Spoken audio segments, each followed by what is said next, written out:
Lottery ले लो lottery, lottery ले लो, करोड़ों की इनाम वाली लॉटरी ले लो। आओ टिकट ले जाओ, अपनी किस्मत चमकाओ। लॉटरी ले लो लॉटरी, लॉटरी ले लो, करोड़ों की इनाम वाली लॉटरी ले लो। आओ टिकट ले जाओ, अपनी किस्मत चमकाओ। बहुत समय पहले सुंदरवन जंगल में टुनटुनी चिड़िया अपनी माँ टूनी चिड़िया के साथ रहा करती थी। टूनी चिड़िया बहुत ही गरीब थी। दूसरे पक्षियों के घरों में काम करके किसी तरह वो अपने घर का गुजारा करती थी। एक दिन टुनटुनी चिड़िया अपनी माँ से कहती है, माँ कितना अच्छा होता अगर हम लोग अमीर होते, अगर हमारे पास पैसे होते तो मैं गरीब पक्षियों की मदद करती। टुनटुनी, तेरे विचार तो बहुत अच्छे हैं, पर बेटा हमारे पास इतने पैसे आएंगे कहाँ से? यहाँ तो अपना गुजारा चलाना मुश्किल हो रहा है। चल अब तू ये फालतू की बातें बंद कर और स्कूल जा, मुझे भी काम पर जाने की देरी हो रही है। टुनटुनी चिड़िया बहुत ही नेक दिल चिड़िया थी। उससे गरीब पक्षियों का दुख देखा नहीं जाता था। इस तरह कई दिन गुजर गए।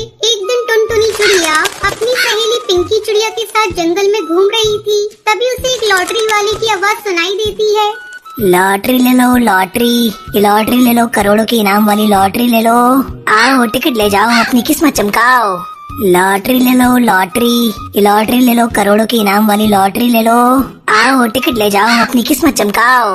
लॉटरी वाले की आवाज सुनकर पिंकी चिड़िया टुनटुनी से कहती है, टुनटुनी चल आज हम दोनों एक एक लॉटरी की टिकट खरीदते हैं और अपनी अपनी किस्मत आजमाते हैं। क्या पता ये लॉटरी हम दोनों में से किसी को लग जाए। पिंकी चिड़िया, ये सब बस कहने की बातें हैं। ये लॉटरी वॉटरी किसी को नहीं लगती।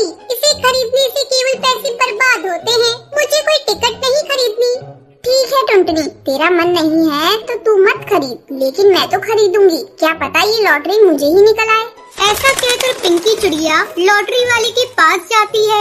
अरे ओ लॉटरी वाले भैया, एक लॉटरी की टिकट कितने की दे रहे हो? बहन, एक लॉटरी की कीमत 50 रुपए है। कहो कितनी टिकट दे दूं? भैया मुझे बस एक लॉटरी की टिकट दे दो।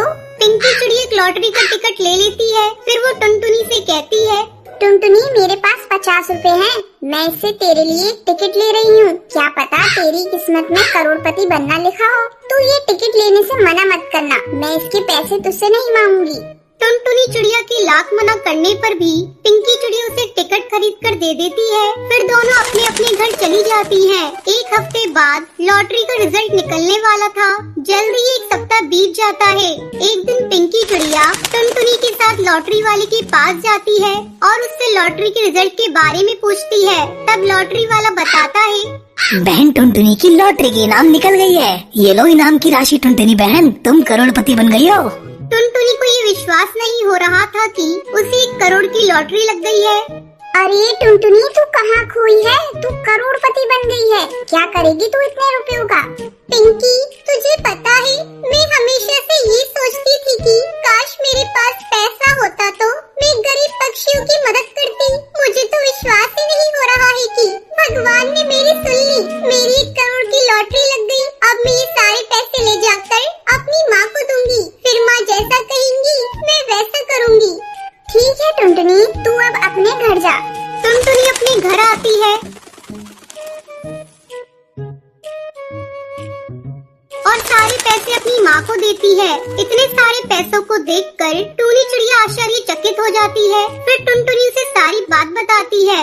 माँ, हम इन पैसों से एक फैक्ट्री लगाएंगे और उसमें गरीब पक्षियों को काम देंगे। इस तरह गरीब पक्षियों की मदद हो जाएगी और मेरा सपना भी पूरा हो जाएगा। माँ, मुझे तो विश्वास ही नहीं हो रहा है हम करोड़पति बन गए।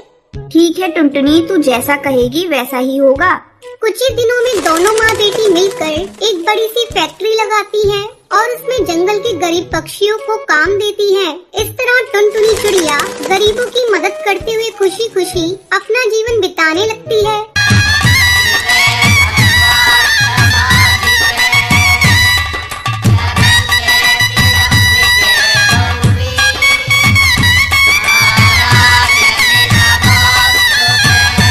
चंदनवन के जंगल में चिंकी नाम की चिड़िया अपने माँ बाप के साथ रहती थी। चिंकी का रंग काला था।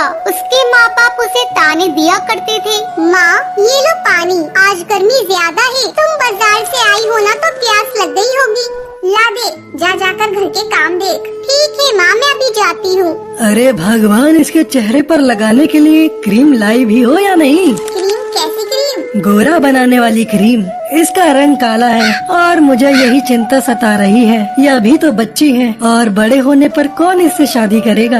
हाँ जी, मुझे भी यही चिंता सताई जा रही है। इसका रंग इतना काला है कि इसके लिए कोई क्रीम बनी ही नहीं है। मेरी सहेली जब जब इसको दिखती है तब तब मेरा मजाक उड़ाती है, इसलिए कहीं भी इसे लेकर साथ नहीं जाती। ये सब सुनकर चिंकी चिड़िया रोने लगती है।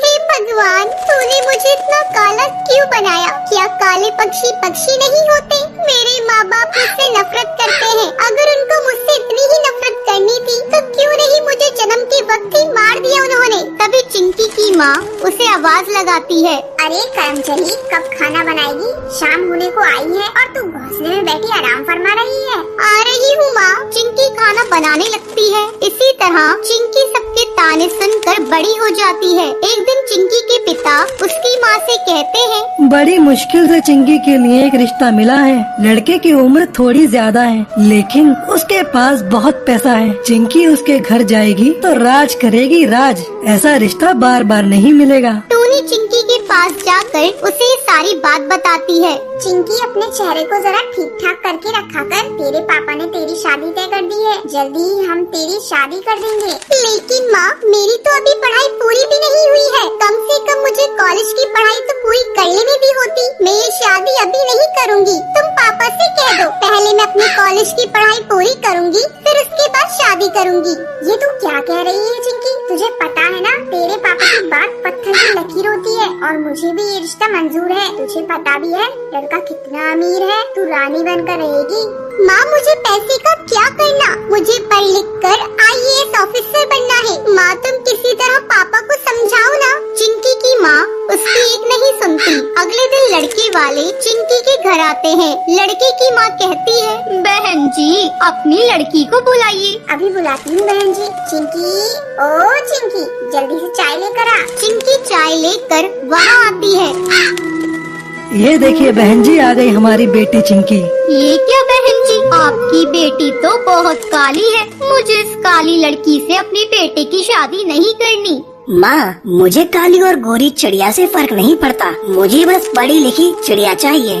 मुझे चिंकी पसंद है। ठीक है बेटा, जब तुझे शादी मंजूर है तो और जल्दी शादी की तारीख तय हो जाती है। और एक दिन चिंकी के घर बारात आती है।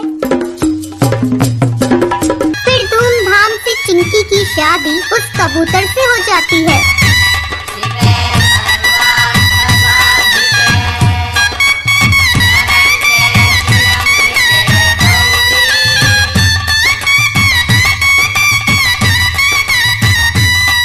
चिंकी अपने ससुराल जाकर खुशी खुशी रहती है।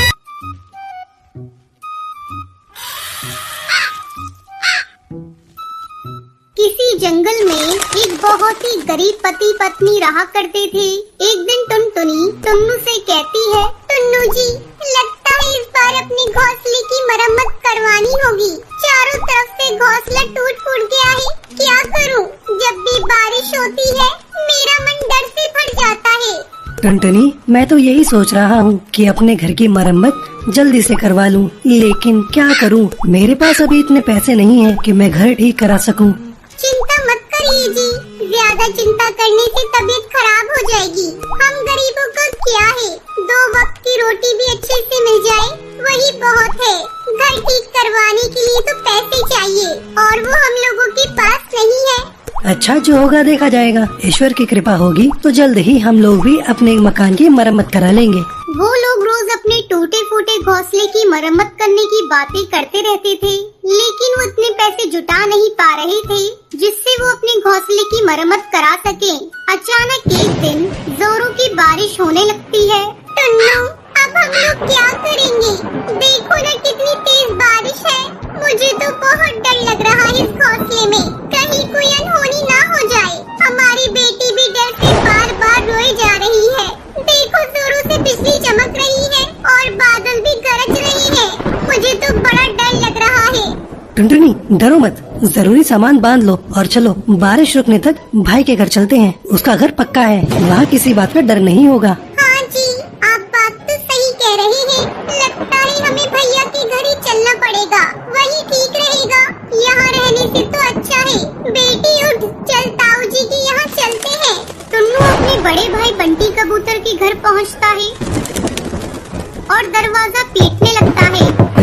जल्दी दरवाजा खोलो, हम लोगों के ऊपर मुसीबत आ गई है। इतनी रात गए, कौन आ गया कमबख्त? आ रहा हूँ भाई, आ रहा हूँ। क्यों बार बार दरवाजा पीटे जा रहे हो? तोड़ दोगे क्या?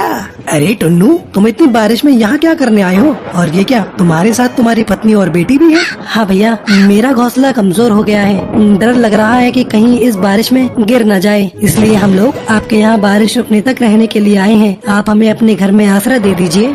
ये क्या कह रहे हो टुन्नू?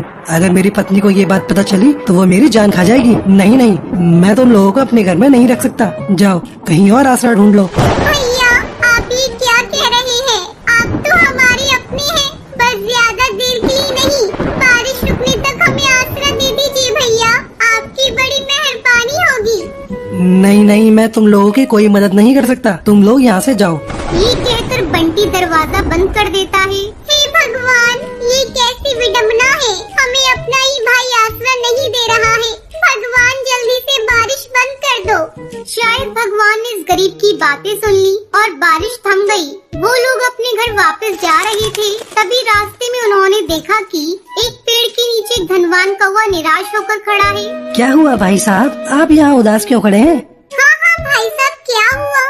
क्या बताऊं, मेरी हवाई मोटर कीचड़ में धंस गई है और बंद हो गई है। अगर एक रात के लिए मुझे आसरा मिल जाता तो मैं कल इसे अपने नौकर को बुलाकर ठीक करा लूंगा। अगर ऐसी बात है साहब, तो मेरे घर चलिए, लेकिन मेरा घर टूटा फूटा है।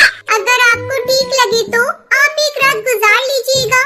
अरे बहन, आप कैसी बातें करती हैं? घर टूटा फूटा हो या पक्का हो, आप मुझे अपने घर में आसरा दे रही हैं, यही बहुत बड़ी बात है। और आपसे तो मेरी जान पहचान भी नहीं है। ये कहकर फिर वो सभी टुनटुनी के घर की तरफ उड़ जाते हैं और कड़कनाथ सेठ एक रात टुनटुनी के घर गुजारता है और अगले दिन जाते समय वो कौवा टुन्नू को अपना कार्ड देता है। ये लो मेरा कार्ड, मेरी बहुत बड़ी फैक्ट्री है, मैं आपको वहाँ पर मैनेजर की नौकरी देता हूँ। आप जैसे नेक और ईमानदार पक्षी कम ही देखने को मिलते हैं। जितनी जल्दी हो सके आप आकर वहाँ पर काम संभाल लीजिए, मैं आपका इंतजार करूँगा। टुन्नू ये बात सुनकर खुश हो जाता है और 1-2 दिन के अंदर ही टुन्नू शहर जाकर सेठ की फैक्ट्री जाता है। टुन्नू, ये लो तुम्हारे नए घर की चाबी। फैक्ट्री के पास के पेड़ पर मैंने तुम्हारा नया घोंसला बनवा दिया है, तुम आज से वहीं रहोगे। और हाँ, अपनी पत्नी को भी यहीं बुला लो। ये खबर जब टुनटुनी को पता चलती है तो वो अपनी बेटी को लेकर शहर आती है और वो सभी खुशी खुशी रहने लगते हैं।